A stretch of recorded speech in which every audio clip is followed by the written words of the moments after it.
নমস্কার, লোকাল ট্যুরে নিউজের পক্ষ থেকে শুভ শ্যামা পূজার আন্তরিক শুভেচ্ছা ও অভিনন্দন। আজ আমরা এসে উপস্থিত হয়েছি রাইজিং স্টার ক্লাবে পরিচালনায় কিশোর স্পোর্টিং ক্লাব। তো এখানে আমরা আজ দেখতে পাচ্ছি শ্যামা মাকে সাজানো হয়েছে ইন্দোনেশিয়ার এক অপূর্ব জগতের মতন করে, বিদেশি আমলের অন্দরমহলে। সেখানে সংস্কৃতি, কারুকার্য এবং শিল্পের নিপুণ হাতের ছোঁয়ায় সেটাকে মনোরম পরিবেশে তৈরি করা হয়েছে। আমাদের দর্শকদেরকে একটু জানাতে হবে যে আপনাদের এই পুজোটা কততম বর্ষ চলছে এবং পুরো থিমটার ব্যাপারে আমাদের দর্শকদের একটু এটা হচ্ছে 12তম বর্ষে আমরা পদার্পণ করলাম। আর ইন্দোনেশিয়ার একটা বৌদ্ধ মন্দিরের আদলে আমরা এই জায়গাটা ফুটিয়ে তুলেছি। কততম বর্ষ চলছে এটা? এটা 12তম বর্ষ আমরা।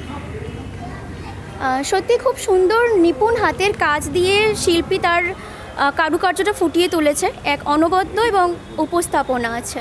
আমাদের এইবারে বিশেষ করে বিশেষত চমক আছে বিনা ভিসায় ইন্দোনেশিয়া। তো এটা ইন্দোনেশিয়ার আদলে এই মন্দিরটি তৈরি করা, তো যার জন্যে দর্শকের কাছে আমন্ত্রণ, আপনারা আসুন, যেটা আমরা বিনা ভিসায় ইন্দোনেশিয়া উপহার এবার দিলাম দর্শক। একদম দর্শকদের জানিয়ে দিন যে আপনাদের দিক নির্দেশনাটা কেমন আছে, তাহলে সুবিধা হতো।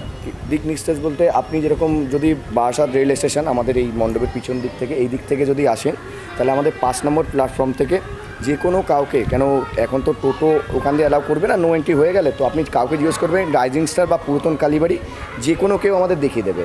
এবং আপনি যদি লালি সিনেমা হল বা কলোনির মধ্যে আসেন, তাহলে ওখান থেকে আপনি NH 34টা ধরে আপনি নপাড়া কালীবাড়ি বা রাইজিং স্টার্স বলবেন, যে কোনো কেউ আপনাকে দেখিয়ে দেবেন। এবং বাকি তো পুলিশ প্রশাসন আছে সহযোগিতায়, আর বাকি তো আপনারা আছেন নিউজ লোকাল টুডে তো আছেই আমাদের সঙ্গে। ধন্যবাদ স্যার। লোকাল টুডে নিউজের পক্ষ থেকে অ্যাওয়ার্ডটি তুলে দিচ্ছেন বিশিষ্ট কর্ণধার আমাদের স্যার হচ্ছেন কমলেশ বাইন স্যার, তুলে দিচ্ছেন সৌম্যব্রত চক্রবর্তী স্যারের হাতে।